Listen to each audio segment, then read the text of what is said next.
सन्धिः सैषा गणेश विद्या गणक ऋषिः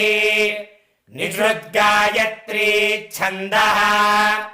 श्रीमहागणपतिर्देवता ॐ